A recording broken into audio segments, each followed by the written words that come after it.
Un jeu de cartes. 54 cartes, toutes différentes les unes des autres comme d'habitude.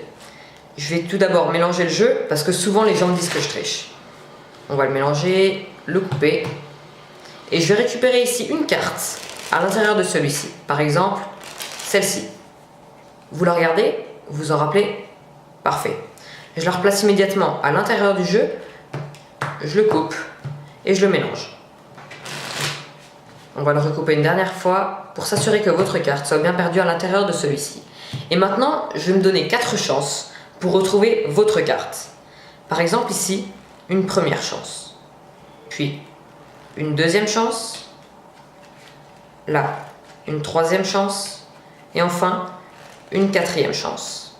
Donc pour moi, votre carte est parmi ces 4-là. Ce serait déjà un bon début, n'est-ce pas?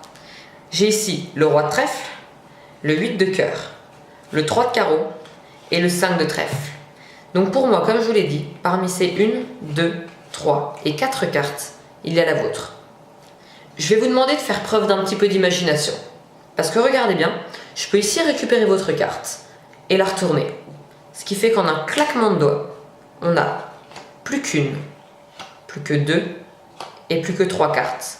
Encore faudrait-il que ce soit la bonne qui soit partie. 8 de cœur, 5 de trèfle et roi de trèfle. Votre carte est donc partie. Elle n'est pas partie bien loin, je vous l'ai dit, elle est ici. Regardez bien, je la prends, je la récupère et je la mets à l'intérieur du jeu. Ce serait quand même fort qu'une carte, parmi 50 cartes que vous avez choisies au départ, disparaisse de ces 4-là et se retrouve retournée face en l'air à l'intérieur du jeu, n'est-ce pas? Et pourtant, c'est le cas, car j'ai ici une carte retournée, le 3 de carreau. Je vous remercie.